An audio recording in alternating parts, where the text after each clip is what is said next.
Devils Wednesday. This is the State of the Fan Address,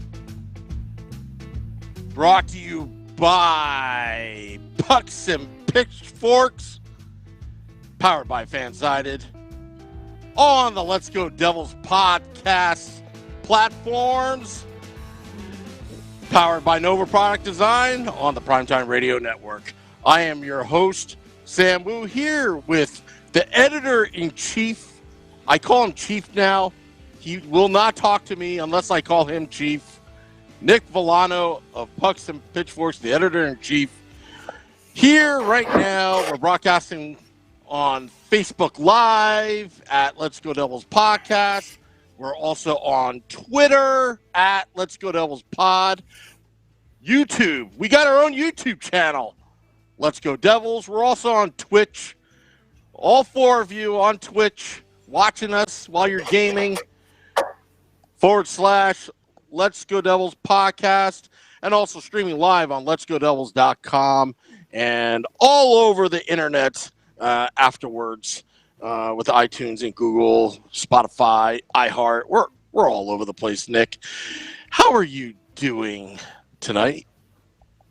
Oh, I'm feeling great. I mean, you know, we're a couple days out from prospect camp. Prospect camp went really well.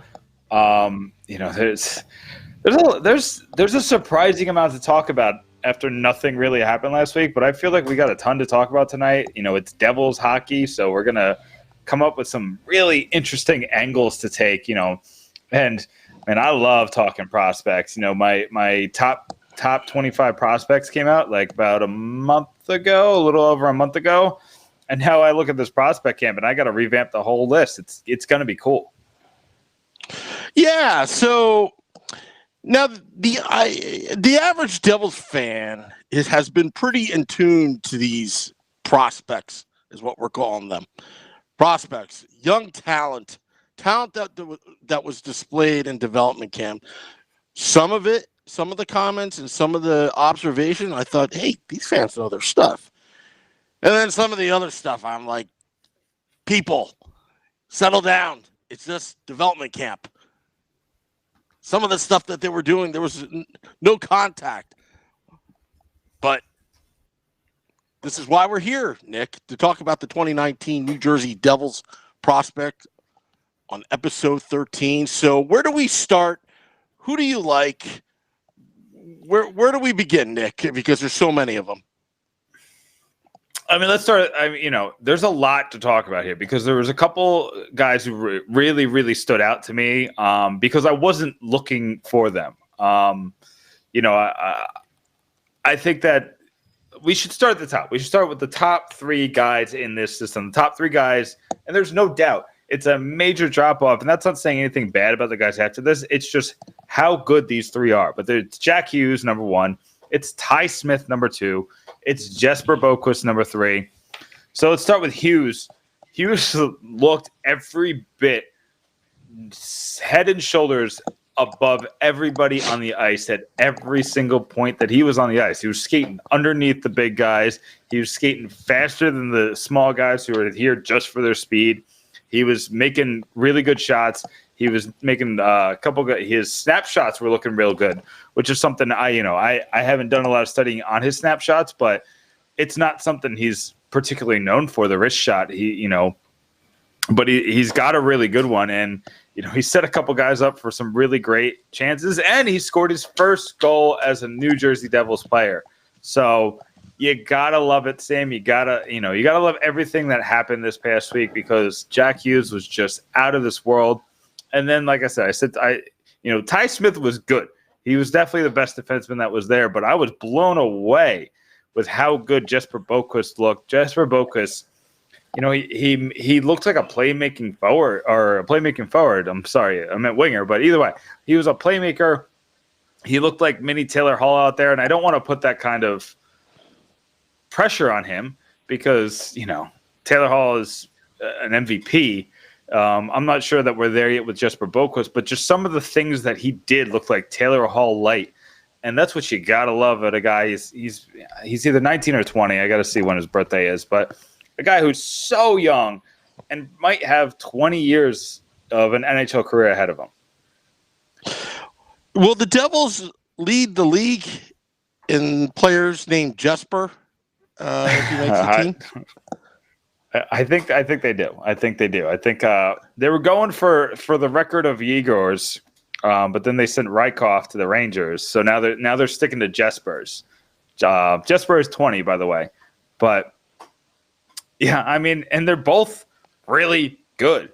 Like there could be a Jesper line. Okay, all right, yeah. Jack Hughes looked amazing. I hate to say it, it was kind of expected, but he was so good and so smooth and so slippery quick that I think that was a little bit of a surprise for me. How smooth and easy and he's got a great motor, but his motor wasn't running hot at all and he was skating around people. I mean, that is what I look for. If you remember Connor McDavid and Jack Eichel, and, both are very, very fast, but, in that draft, but Eichel has to put a lot more into his stride to reach that speed, whereas Connor McDavid is so silky, powerful, smooth skater. And I see a lot like that in Jack Hughes, and I think that is a very, very good sign for Devils fans. Oh, I mean, he literally looked like he was an all-star forward playing with Pee-wee kids at sometimes. He was just so good. He was so it was not fair. Some of the things he could do to these kids, and these kids are good. One of the most interesting things about this prospect camp is the Devils only invited 3 players from outside the organization because the Devils have been drafting so well, and these prospects have been sticking with the organization.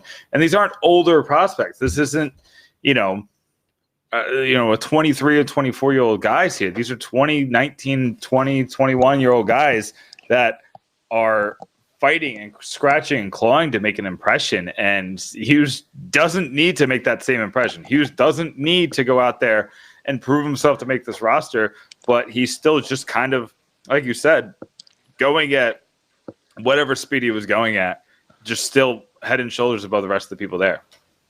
And I'm glad we're not spoiled yet, because it's like, okay, in that scrimmage game, the non-contact scrimmage game that they did, I think it was 3-on-3 or 4-on-4, where 3-on-3 that was on. I think that was Wednesday. Yeah, and Jack Hughes, I think, had 6 or 7 points. I think it was 6 points, and this and that. And I'm glad that we're not spoiled yet. And I hope we do get spoiled, where if he gets 6 points in the game, it's like, oh, he had an off night. He had 6 points in a 3-on-3 or 4-on-4. I forgot what it was. And it's like this early, and just the way he skates is so with such confidence, And I remember back when a little kid, and I'm not trying to compare Jack Hughes to him, but that's that little bit of a swagger. Remember when Mario Lemieux was a rookie? And I don't know if you were. I feel old. Were you around then, Nick, or were you still? I don't think I was alive. What is that? 86? 84. I think 84. Nope. No, I was. Okay. I don't even think my parents were married yet. Yeah, but just remember Mario Lemieux. I mean, just that little. It wasn't cockiness. It was just very confident in himself. And and I see that in Jack Hughes, and and I think his biggest asset is his poise, and I think is also go along with his poise is his maturity at such a young age, and I think that is his biggest asset. And I think the Devils are going to capitalize a lot next year on that and his development. That's going to come from that foundation. So. But yeah, enough about Jack Hughes. We got to get into other prospects, because we could talk about Jack Hughes all night long, and then it'll be at the top of the hour, and then we run out of time, and we'll forget. But I will say that Cheryl Miller wrote in the Facebook Live chat room, Jesper squared. I like that. That's a good one. That's a good one. Yeah. Then we could draft another Jesper, and we'll be Jesper cubed. Yeah. A little math joke for you. That's what you come to the Let's Go Devils podcast for, those math jokes. And me talking through Sam's incessant button pushing to make me feel bad. All right. So let's go down the list here. All right. So we got Jack Hughes. Who else do you want to talk about? I mean, we got to start with the beef, Sam. We got to get to the beef, and the beef is Nikita Papagayev. Now, this is a guy I really, really, really have always liked. I liked him when he drafted him. I've probably written more articles about him than any other Devils writer out there because I've been big on this guy. I have been following his progress. He's kept going to situations that have not worked out for him. He got traded to Prince George, and he scored like half the points he did with this team prior in the juniors. Tried another season with him, and it didn't work out. He left. He went to Russia. He played in the KHL, and he said this week that he didn't like it there. It didn't work for him because he's a big guy. Like that big ice does not bode well for a guy who's 6'6". So he's back in the United States. He signed a 1-year deal with Binghamton. After that horrid season that he had last year, you didn't expect much from him down the stretch, but he looked really good this week. Looks like he's, gaining some muscle, losing some of that, on the road weight. Looks like the Devils have him on a good regime because he looked ever much the prospect that was once a first-round talent. He looks like he's there. Is he going to make the team? I don't think so. I think he's got another year or two before he's anywhere near that. But he could definitely be a guy. I want him in camp to just kind of follow Wayne Simmons and learn from him, and just kind of play that style of game, that rough and tumble, that play the puck in front of the net, that use that body to kind of push people around. And he could be, if he grows from what he was this week. This is a guy who could one day be a 20-goal scorer. And I'm serious. And I've always said that. You could go back. I've never given up on this kid, unless maybe I wrote an article saying giving up on him. But I've always thought that this guy was going to be something if they put him in the right position. And when they signed him to that AHL contract last year, I was like, this is it. This is the jumping off point for Nikita Papagayev. I was so excited when they signed him to that because I knew I was going to be able to see him in prospect camp. I was going to be able to see what he's done to grow after the season. And it looks like that he's been doing a lot. He scored a goal. He looked really good with his teammates. He was in the right position. I really like what Mr. Beef over there did. Hey, where's the beef?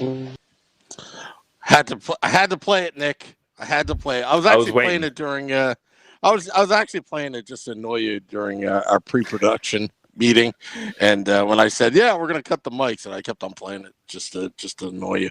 But yeah, now just remind me again. So, what's his actual position? So he plays right wing. I think that's his main position. I'm sure he could play left wing, but I see him more as a right wing. And can he drop the gloves? I mean, he's 6'6", 215. I'd have to imagine that he can, right? But yeah. Well, you know what? Look, he's got some beef. Devils fans, he's got some beef. That's what the Devils need. Now, he's not going to be the immediate help, but according to the editor-in-chief of Pucks and Pitchforks, 2 to 3 years away of being in the lineup to give some of that beef there. Yeah, I think he can make like maybe a Nathan Bastian type appearance. Like maybe he'll play 5 or 6 games this season just because of injuries, depending on how many injuries and depending on how well he does in the AHL. But I think before he's a regular, I see 2 more years. Okay. Matt Stevens writes, be a garbage man. Look, beef is not garbage, all right? Beef does the dirty work. Doesn't mean it's garbage, okay? It may not look like Jack Hughes scoring, that skillful goal. I mean, he's got artistry when he plays, but sometimes, you need to have that beef. And guy's 6'6", 215. He'll probably put on a little bit more weight. I can't wait to see him in a couple of years, Nick. Can't wait to see him. So, all right. So moving on. Is there any more beef in your prospect lineup, or is that the guy? I mean, he's the beefiest, but I got some more beef for you, and this is more Russian beef. More Russian beef for your taste buds. Beef. We got Russian beef. Wow. So Russian beef. All right, Mikhail Maltsev. He's 6'3". He needs to gain a little more weight, get a little bit more, but he just signed his 3-year entry-level deal. Coming over from Russia, he's ready to play in North American ice. He's got to get used to that a little bit more. But he's another guy that really impressed me this week. He did a lot of the intangible things. He was passing really well. I saw him do, a couple things that made me, feel like he was in the right place, the right time. He plays with speed, and that's good for a guy who's 6'3". He's a good skater. He's a real good skater.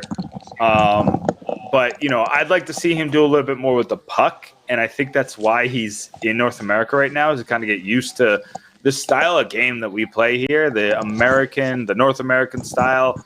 But both of them just really, both those Russians had a really good camp. And, I've seen some chatter, and, I'm going to talk about this later this week, but I've seen some chatter that some people think that Maltsev could play that Jesper Bratt role where he springboards off a really good camp, continues to work through the offseason, plays that, we're going to have that prospect challenge next month, or where they send the prospects to, I think it's Buffalo this year, and they'll play, a round robin with a couple of them. But, if he has another good time there, this is a guy who could steal a spot. He's good. Like I said, I think he needs a year, but I've seen people who look like they need a year in prospect camp then take another step forward in the prospect challenge and then take another step forward in the preseason. Like I said, just look at Jesper Bratt. Jesper Bratt did some amazing things in a matter of 3 months. And this is a guy who could do the same, who can have a similar offseason.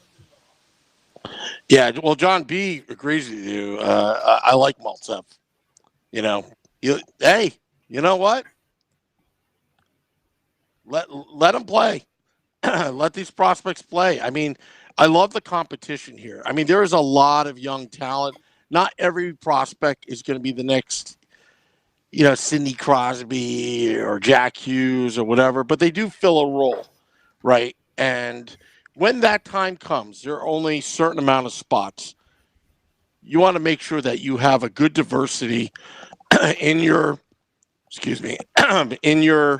organization to fill that hole in case there is an injury or players in a slump. The team needs a little bit more energy, and again, I hate to use this terminology. Back in the day with Lou Lamoriello, when people couldn't figure out why the New Jersey Devils was so good every year, is the interchangeable parts. It's a team concept, right? So, and they are developing an entire organization, and I think that is what Devils fans have been waiting patiently. When Lou left, David Conti was gone. The entire scouting really had been under Lou's regime, had to be completely torn down and rebuilt. And now we're starting to get a glimpse of what that looks like now that Ray Shero has had a few years under his control to put that system in and develop that farm system as he tries to build this team for greatness. So I just wanted to add my 2 cents there, Nick. But I always appreciate those 2 cents. but I like the diversity. Okay, we went from beef to Russian beef.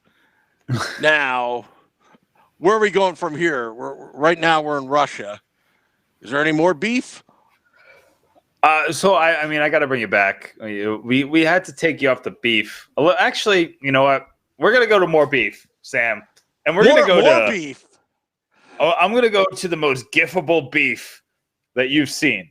This is the kind of beef that we're gonna see in videos for years to come, and that's What's Michael Vukajevic.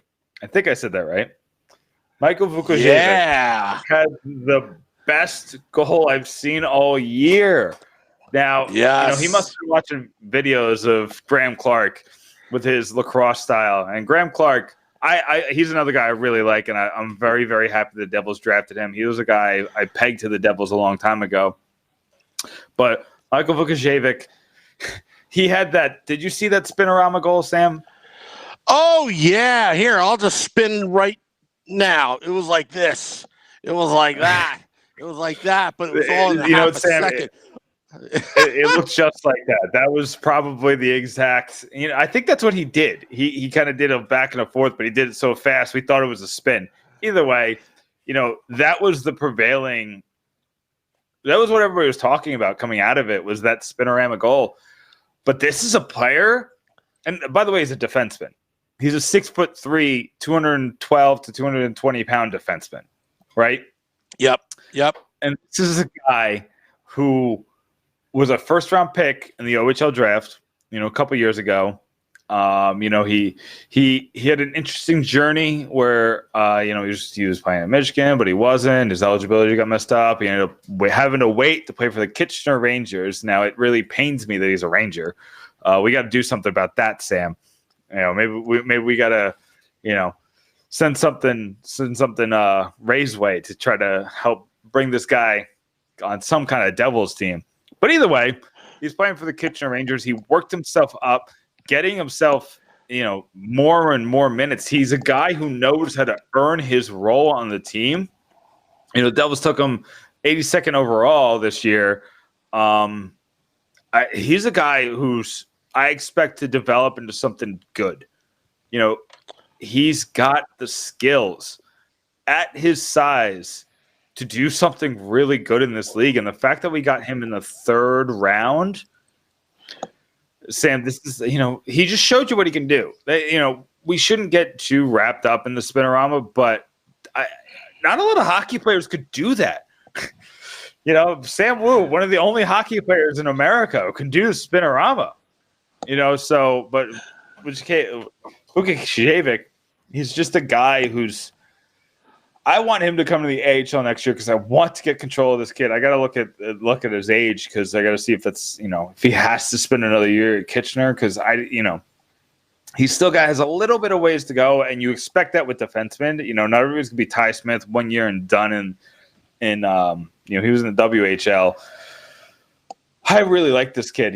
Like I said, he brings the beef, he brings the skill. He's a left shooting defenseman, what the Devils are kind of weak on right now. I really like the kid. That goal, I was kind of like, where did this kid come from to do something like that? Now, granted, these shootouts, type, goals. Should we judge, his play by it? I'm not so sure. But hell, was that entertaining. That was really entertaining. And, I'll take it. You know what? I'm not going to take anything away from the kid. We'll keep looking at you. You keep developing. Add a little bit more beef. And Sam Wu's going to like you when you get into the NHL lineup. Okay?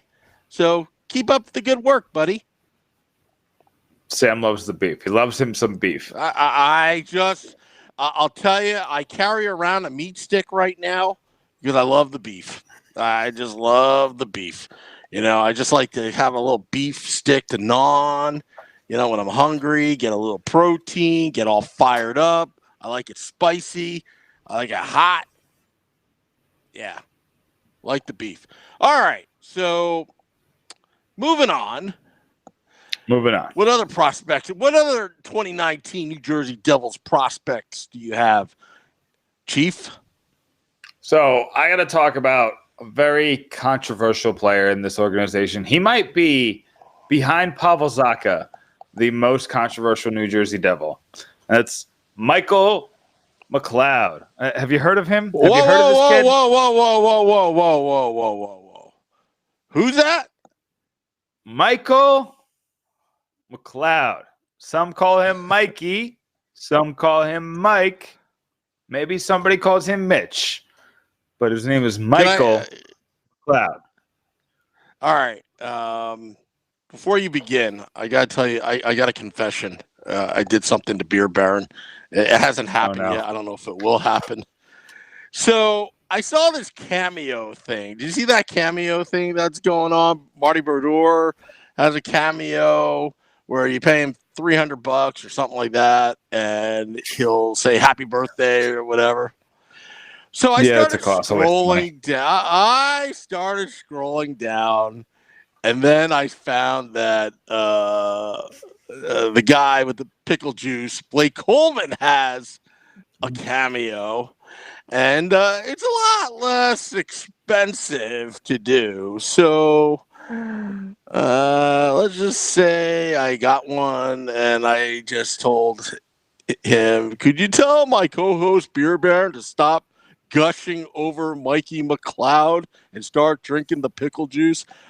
He's got 6 more days to get it done. Otherwise, I don't get charged.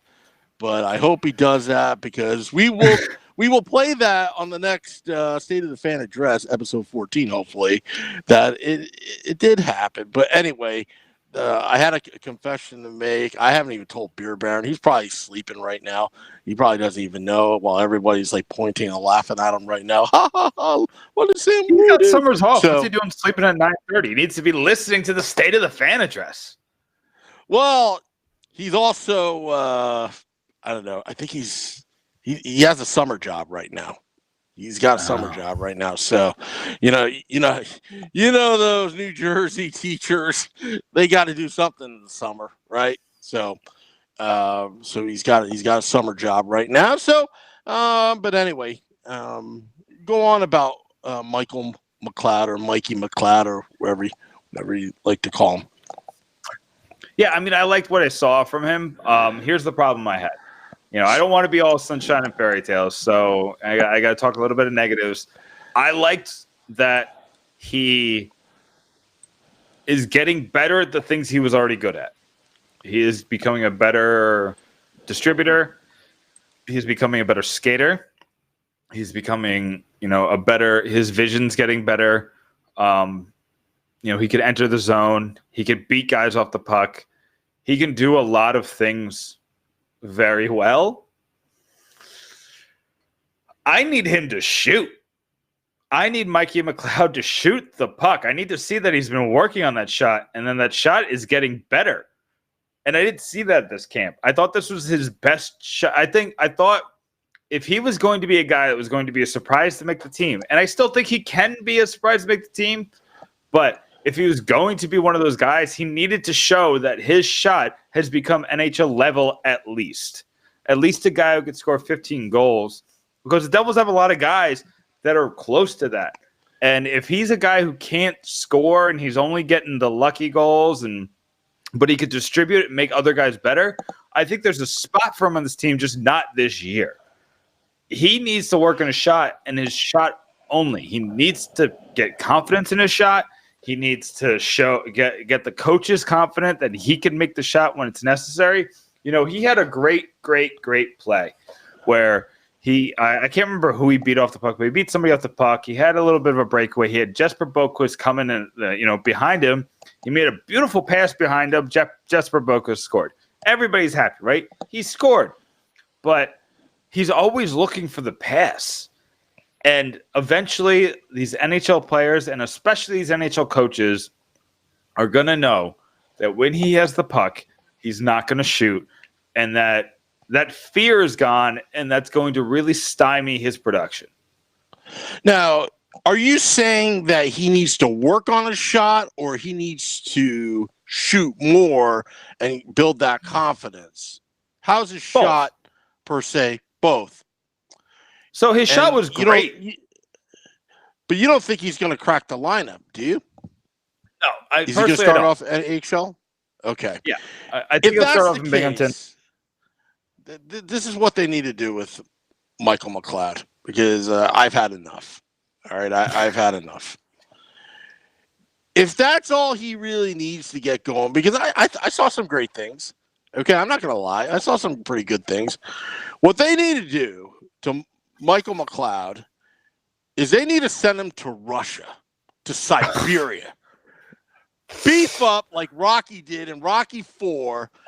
Get some pucks, fill them with lead, and have him shoot all winter long. Then bring him back the following year.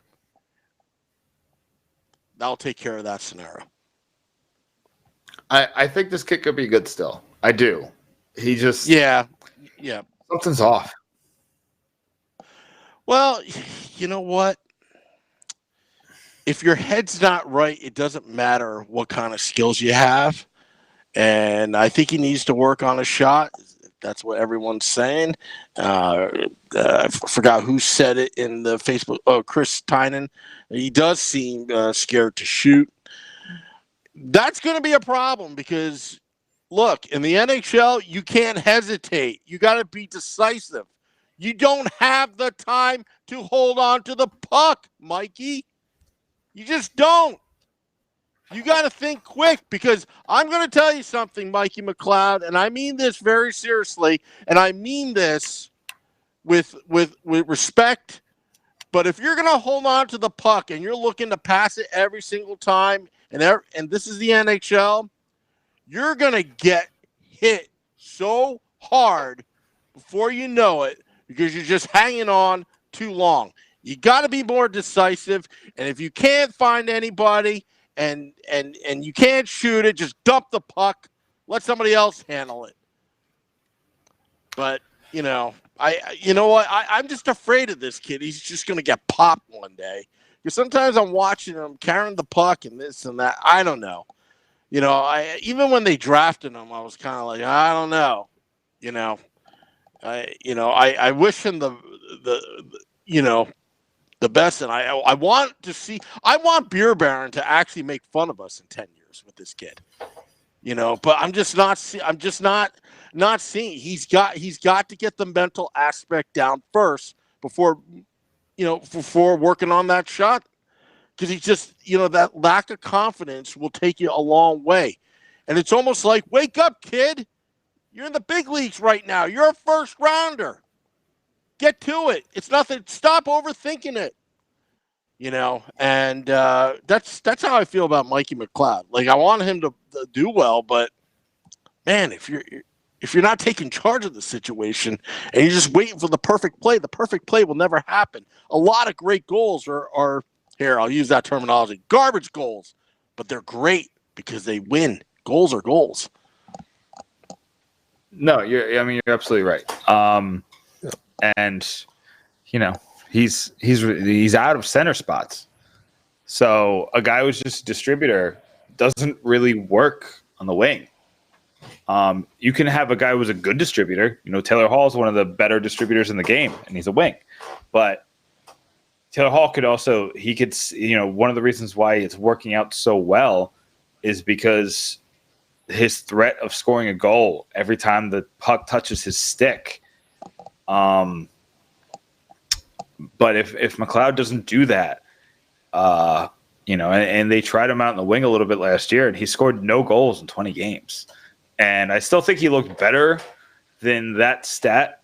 But he does have to get a little bit better.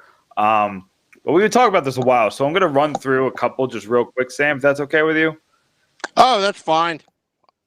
Give me some more beef. So three guys I kind of wish I saw a little bit more from was Brett Sandy, Joey Anderson, and Gignac.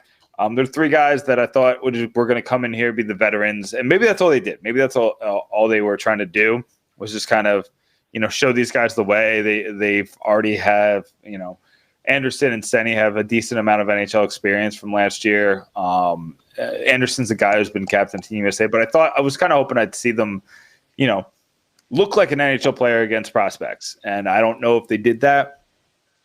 Two guys who, we saw a great prospect camp, and the Devils are missing two of their best. Fabian Zetterlund only did a couple of, drills. He didn't do any of the scrimmages, the 3-on-3 or the 5-on-5, and he's a guy who could be really, really good. He's dealing with a knee injury. And then another guy who I'm through the roof high on is Arn Talboti. He's a guy I'm assuming he's going back to Penn State this year. He's a Finnish forward that can just score in bunches. Like, this guy's got a shot. We want to talk about McLeod's shot. Let's talk about Talboti's shot and how good this guy could be. I'm really high on this guy. I've been high on this guy. I think he is going to be really good. But two guys who stood out for me just from young guys. One is Patrick Moynihan, who's, I'm assuming he's really good friends with Jack Hughes. They, every picture you see with them, they're together. So maybe that helped, having that friend there and having, that extra confidence to know your friend is the number 1 overall pick, the top prospect in all of hockey. So, I want to see what he does without Hughes by his side. But then the other guys, Nicholas I hope I'm saying this right. Kinnaid. He's a guy who's one of the invites. He's not on a team right now. He's probably going to go back to Mississauga, the same place that Bastian and McLeod came from. But he looked good. I'm surprised that the team didn't pick him. He looked good.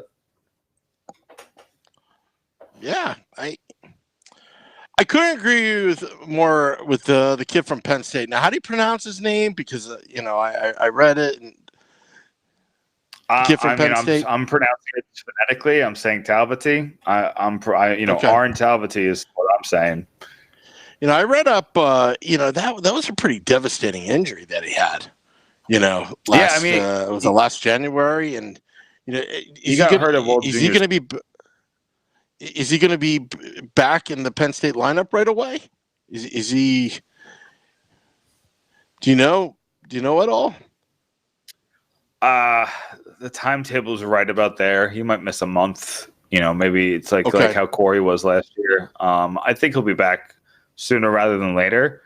It was a pretty devastating injury. He had to go back home to, get off his feet a little bit. And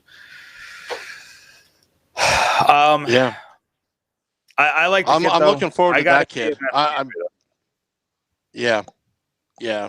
I may have to go up to State College and watch this kid play one game at Pagula Arena. I mean, I've been reading up on this kid, and, I think he may be the dark horse on a lot of these prospects because of that injury.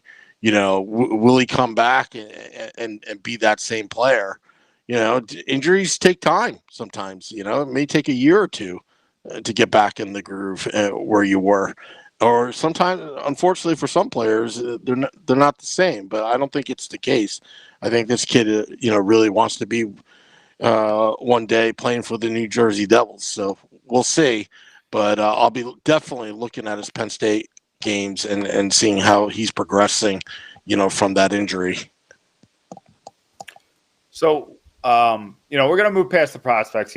We've hit him hard. We hit him fast. I want to move and kind of go off of this, and let's talk about opening night lineup. It's the middle of July, so I only want to touch on this. I still think the Devils have a move left in them, and I think it's going to be a big move for a top 6 winger. That's just my personal thought.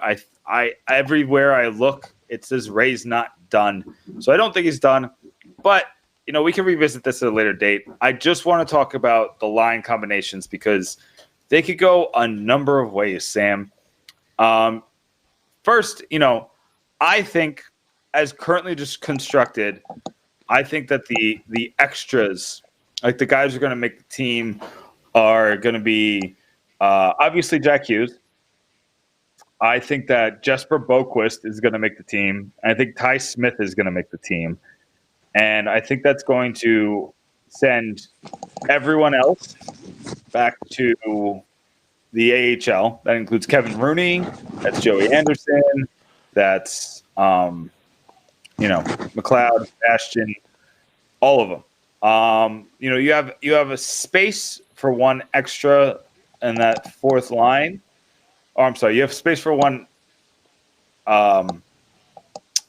extra to sit in the owner's box because, as currently constructed, the Devils have to hold 8 defensemen unless they trade somebody. So, I'd say, maybe they hold Anderson. Maybe that's their extra guy. He's the guy who could kind of play most positions or on either side of the wing. So that's what I would say. I mean, me personally, Sam, let's just I think one of the biggest topics when it comes to lines is what do you do with that first line? There's 2 lines of thought. You could either go with what you know, which is Taylor Hall, Nico Hischier, Kyle Palmieri, and then fill in that second line with some kind of combination of Hughes, Bratt, Boquist, Simmons. Some people have said Coleman, maybe Zaka, putting him on the wing.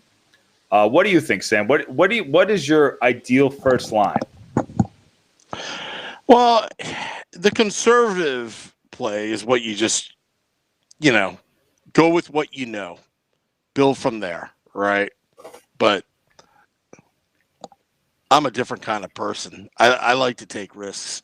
I want to see some speed, but that's a really good question because you don't want to do too much too soon with Jack Hughes. This is the kid's first NHL season. He's going to get beaten up quite a bit, especially towards the later months of the season. So, with that said, I almost want to put Taylor Hall with Jack Hughes right off the bat. You're right. And I'll tell you a reason why. Your first line has to be score at will. That should be your first line. Your top line should be score at will. He sure, to his credit, and this is not a demotion, he's a two-way player, man. He is a two-way player. And your top line should be all out, score at will, but your second line, it's not really a second line in this case, in my opinion. I think it's line A and line B. I wouldn't even call it 1 and 2, at this point. And with Hischier, who would you put? Would you move up Coleman on that line? I kind of want him to continue where he was. You want to have. I'd like to see Zajac and Coleman, on that third line, and really, really give the opponents the run for their money. Would you put Palmieri on the first line? I wouldn't put him on the first line with Hall and Hughes. I'd put him on the first line if it's Hischier. Yeah. So my 2 options are it's either going to be Hall, Hischier, Palmieri, or Hall, Hughes, and Jesper Bratt. I was thinking along those lines, and I was thinking, I think that's what I kind of like that lineup as a 1-2. Let's ask Facebook Live. What would you guys would like to see as your first 2 lines? Line A and line B, and then also, I don't know. I can't wait for them to start practicing in training camp.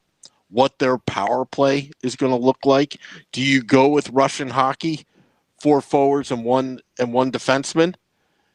And look who's on defense.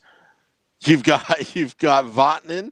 You have your choice of Vatanen, PK Subban, possibly Severson to quarterback that.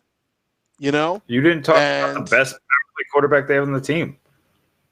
Yeah, and I mean, can you imagine putting Jack Hughes on the wing with Heischer and Hall, that Triple H line that we talked about on the Let's Go Devils podcast, the Triple H line, and and and and have either Bratt or Palmieri. I prefer Palmieri because he is a sniper. He is a sniper, and having Subban quarterback that could be that is. I don't know if the chemistry is there, but the talent is there. And I don't know if the audience can hear that in the background. It's thunder and lightning pretty loud here at the Bunker Studios, of the Let's Go Devils podcast. But yeah, I mean, it will be very, very interesting to see what John Hines and the staff do with all that talent for Power Play 1 and Power Play 2. And just, again, another note. This team has so much depth right now at the forward position that the fact that Blake Coleman is on the third line, I mean, he could definitely play second line. He earned it, but I just think that rolling three lines and then that fourth line, potentially a Zaka, and I don't know who would be. I mean, if you don't think McLeod's going to make the lineup, who would round out the last two wingers? Do you put in the beef right there? I think it's going to be Miles Wood and possibly John Hayden. I think John Hayden's going to get the opening night nod, and I think that's going to hurt Wood at first. But I think Wood's going to work his way up the lines anyway. But I think he's going to start in the fourth line with Zaka and Hayden, and then you're going to have a line of Coleman, Zajac, and probably Simmons, and then you'll have Hughes. I think they're going to do the Hall, Hischer, Palmieri, and then Bratt, Hughes, and they're going to try Boquist. And they can interchange Boquist and Bratt. Maybe Bratt plays on the right side. And then you have a Wood, Zaka, Hayden fourth line. I think Hayden's going to end up falling off. And I think they're going to start working the Andersons, the Bastions, the McLeods, guys like that are in the AHL. I think they're going to start calling them up. Looking into Hayden, he's played like 114 NHL games. I think he has 8 goals. So I don't really get that trade. I guess the scenery trade. You know what line I'm going to look forward to? If it comes together, is maybe Coleman, Zajac, and Simmons as your third line. That's a hefty line. That's a pest of a line to deal with. I mean, Zajac is a good face-off guy. He's a two-way centerman, a veteran, great experience. He's always been an alternate captain for many years. And then with Wayne Simmons with a chip on his shoulder and Blake Coleman, the way that guy plays. And then you're telling me Miles Wood is on the fourth line trying to, crack. This lineup is pretty stacked on paper so far to me. And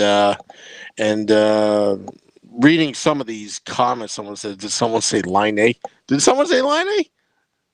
I've been saying Line A for months, but I kind of gave that up because it doesn't sound like he's on the Devils' radar. Yeah. I mean, I think the Devils have enough to play with right now and develop, and, it should be interesting to see how Jack Hughes will react and, his first 5-10 games. Now, we should manage our expectations as fans. The kid's still 18 years old. It's going to take him some time to get used to. Yes, I know he's got that world, junior experience, and he's got this and that, and, actually the under 18 experience, this and that, but it's going to take some time for him to get used to. I mean, he probably has his own apartment, somewhere in Jersey. I mean, there is a transition there. And I'm sure he's well taken care of, but give the kid some time. But these other lines, they can carry the load. They can easily carry the load when the team needs it. Yeah, but if you replace John Hayden with Jesper Boquist on that line and you put in a legit top 6 forward, this is a playoff team then. On paper, as of now, I would agree. Barring injuries and things like that. Yeah, barring any injuries. And, and it also goes back to, a discussion that you and I had, with John Hines and his, and some of his practices. Have you noticed that lately they start the year great and then suddenly they hit a wall for a little bit? They come out. That's been the past 3 years. The gate. Yeah. And, they kind of remind me of my New York Mets. They come out of the gate. You get all excited. And then reality hits. And then you realize your team sucks. It happens. But, I think right now there's just too much on the line. And these players are very hungry right now. The past is the past. It's a totally different mindset with Jack Hughes.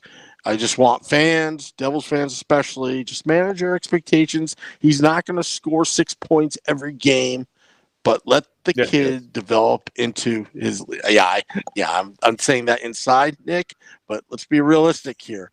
I'm managing the expectations. So when he does score 7, 9 points, I'm like, woohoo, we got a great guy here. But, as of now, all I'm expecting is him to crack the lineup, work his way, figure it out the NHL, and then hopefully by the second half of the season, we see the real Jack Hughes, not hesitating and not just exploiting everybody, because everyone's going to be gunning for him. He's a new stud in the NHL. Everyone's going to try to give him a rude awakening, but. That's why Ray brought some beef. He bought some beef. Wayne Simmons. He's got some beef in the minors. So to help out with the team. Now we I want to pivot here, Sam, because we're coming to the end here. We're getting close to the end, and we got one more thing to talk about. I want we had the wonderful Charlie Borges Jr. wrote an interesting piece this week about the 5 worst draft classes since the he said since the lockout, but I looked at it. It's basically since the Devils last won the Stanley Cup in 2003. I'm just gonna. We're running low on time, Sam. I'm gonna talk about the one that hit number 1, and you tell me what you think. He said the worst draft the Devils have had since 2004 was the 2014 draft. I'll tell you, we'll go through real quick. That was the year that they got the pick back from the Kovalchuk fiasco, so they had to pick, last. They used that to pick John Quenneville. Sure. Right? Oh, yes. I just wanted to check. Yeah, okay. Sorry, you're right. They should have had, I think it was something like the 10th pick, 11th pick, somewhere in that range, and they ended up with the, last one of the round. Took John Quenneville. Devils got hosed regardless, but go on. Yeah, it is what it is. All these teams are circumventing and nobody cares what the Devils do. We get whatever. We'll move on. Next pick, 41st overall, they take Josh Jacobs. He's still developing. He's in the AHL. It's fine. 71st overall, they took Connor Chatham. That's the pick that hurts. I'm going to tell you why, Sam. Because guess who got taken just a mere 8 picks after that? One, Mr. Braden Point, superstar of Tampa Bay Lightning. 79th overall. We took Connor Chatham. In the 5th round, we took Ryan Rehill. I don't know. And then 152nd overall. This is probably the best pick we made. We put Joey Dudek. You want to know why it's the best pick we made? Because we used them to get Patrick Maroon. And then when he didn't work out with Edmonton, we just signed him back. So we basically just gave up a 3rd-round pick for Patrick Maroon, thanks to Joey Dudek. And then Brandon Baddock in the 6th round. You know, I don't expect a lot, but he's around. So combined games with these players, 34 from a full draft class. Sam, like I said, you could have taken Braden Point, Kevin LeBlanc, who just signed a 1-year, $1 million deal with the Sharks to give them some pretty cheap production. He was taken in the 6th round that year where the Devils had 2 picks. They could have picked him with either of those picks. And then Andres Case, he was taken in the 7th round. You could have taken him instead of Baddock, instead of Rehill. This is Sam, this wasn't great. Well, Lou and Conti were still with the team, right? 2014. Yeah, that was the last year. That was the last year. It was only Lou and Conti. It was the last year before Shero came. Yeah, I mean, those were some turbulent times, I'll tell you. And they didn't do well. They really didn't do well. I mean, you had Kovalchuk leaving. After getting that whole circumvention penalty, which I'm still, PO'd over. And, I think Chris Pronger's contract still going at this point. Where's Chris Pronger? I still think he's paying him. Yeah. So, we could argue that all day long, but that's a pretty bad draft. And I think that and and now Lou stayed for 2015, but was it Ray calling the shots at that point with the draft? With Zaka? So. Okay. I don't think so because Ray got there a month before, and he didn't have enough time to put his guys in. He didn't have enough time to talk to scouts. I think that Ray was looking at guys because Ray expected to get a job. But I don't think that Ray could call the shots completely because Lou has been there for, I think it was, 25 years at that point. So I don't think Ray was going to come in there and take over what Lou had done. Lou is still calling the shots. But I think Ray had input, and the draft doesn't look so bad when you look at it from 30,000 feet. When you look at it from top down, if I told you that every person in that draft, I think every person in that draft has made an NHL experience or an NHL appearance, and when you compare it to just the year before, where you have 34 total games, and a guy in Quenneville who got a real shot, and still the entire draft class got 34 total games, it's just bad. Well, I know this is a little bit off topic, but I'm going to go on a little rant here. Since that blog on Pucks and Pitchforks, you can find it at pucksandpitchforks.com. Powered by Fanside. It's got to get that plug in there. But I know it's not about this, but what I couldn't stand with Conti, and I love David Conti, but he had some kind of like Scandinavian Swedish fetish with first rounders. Let's start with Nicholas Bergfors. Okay, it cost Colin White his eye, not his fault, not intentional, but he didn't pan out. Other than, he was traded away, and then you had Tenenby, which he was a small, nice player. But he didn't amount to anything. And then Josephson, which is the draft where they pick one of the Swedes and bypass John Carlson. You figured I thought they were going to get Carlson, Jersey kid in Jersey, defenseman. You blew it, Conti. You blew it.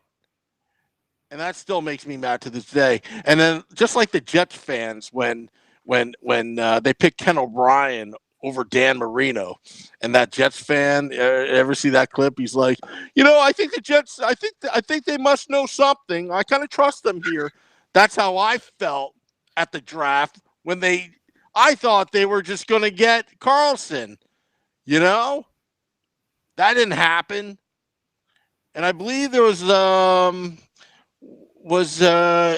did they have a shot at Palmieri? Kyle Palmieri at one point? Yeah, they did. Yeah. But that's over and done with. We got Kyle now. But it's like, Connie, what are you doing? You did so well. You brought us 3 cups. And then all these guys, they stunk, to be honest. And I think Tenenby had some I think he was a wild partier from what I heard, back in the day. And then he shaped up, but he just never, talented kid. He was like a mini Parisi with his talent, fast and, skillful, but it is the NHL. And, if not on your A game, you're going to get pounded, so, but not to change the subject on, the draft class, but I just felt like there was a series of first rounders during that time period where it's like, Connie, what are you doing? These guys don't work. And then you had Larson too, but that had to have been taken, as well. Was it 4th overall Larson in 2011? So, yeah, at least just, Can I tell you he had this? What's that? Let me tell you the biggest mistake of 2008. Right. Okay. So the Devils were originally picking 21st. They traded that pick to Washington, who ended up taking Anton Gustafsson, who, whatever.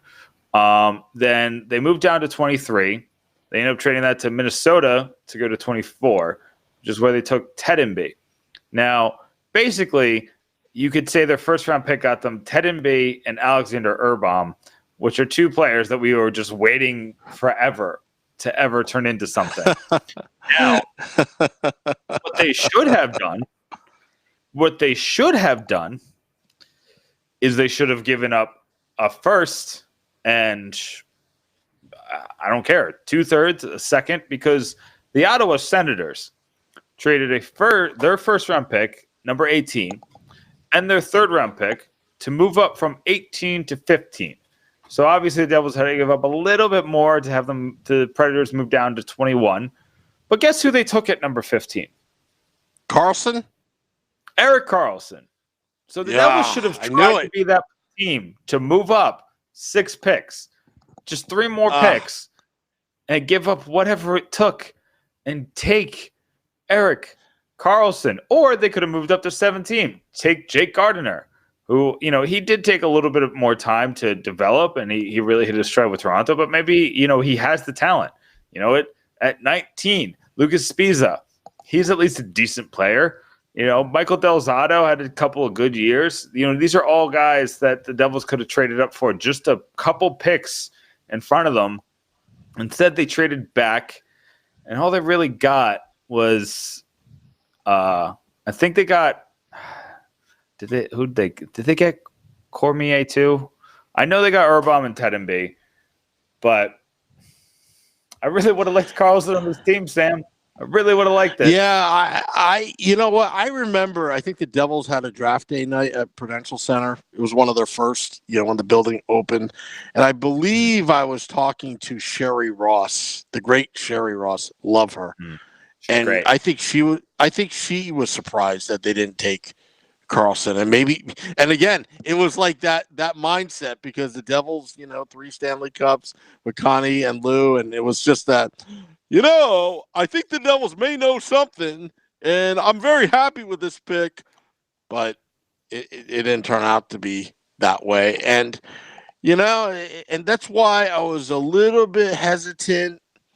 I have to admit, when the Hischier Patrick, question came about, and, Hischier, being Swiss, and even though it's not in the Scandinavian countries geographically, but I was a little bit tentative after Zaka, after Larson, and Tenenby and Josephson and then Burkforce, if you want to go back that far. Do we want to go with the North American pedigree with I believe his uncle, James Patrick played on the Rangers, had a great career in the NHL. Do we go with some, but Ray knew his stuff. He knew his stuff, different regime, and he sure is definitely panning out. Now, I don't know why I'm going to bring this up, but just to get a little off topic, do you remember there were some really bad duds before 2004? Remember the risk of Adrian Foster, first round? That was He had abdomen injuries and this and that, and but nobody talks about that. What's that? At least there was the injury excuse. Like, these other guys are just bad. Yeah. But I think Lou really did himself favors when he got compensation from the St. Louis Blues over that Stevens tampering, which wound up being Zach Parise in the end, the gift that keeps on giving, which stopped when Zach couldn't make up his mind and then went to Minnesota. That was one of the most amazing Lou moves, and trading down the draft to get Martin Brodeur and leaving Trevor Kidd to the Flames. I think that was amazing. Now, there were some other draft picks that I never understood, but this one that comes to mind back in the late 90s, I don't know who names their kid this. His name was Ed Ward. Remember him?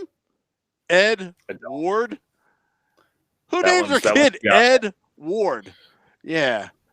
I think he played. He's on one of my late 90s calendars. I'm like, who the heck is Ed Ward? It's just so awkward, to talk about. And, but Lou had some success. Remember Brendan Morrison? Some of these second round. I think he had more success in the second round, like Patrick Elias, all these other guys that didn't make it in the first round. I think he did very well, considering that most years the Devils were not in the top 10 in the draft because they were so good for so long, So we can't really, hammer Lou and David Connie, but there was that period of time where I'm just like, what do you guys? You guys have lost it. I mean, when you signed Michael Ryder, remember him? As a free agent. I don't care. Did you? I liked signing when they made it. I thought it was a great move. I thought it made perfect sense. I thought he was going to come in and score, and something just didn't work. Didn't work. It was awful. I was so mad. I was ready to buy my Michael Ryder nameplate, rip the name of Kovalchuk on my jersey, put a Ryder on my 17, and be ready and done with it. I rooted for him so hard, and it just didn't work, Sam. Yeah, well, I think Lou tried to get one more cup for Marty. I think he tried really hard, and I think he mortgaged.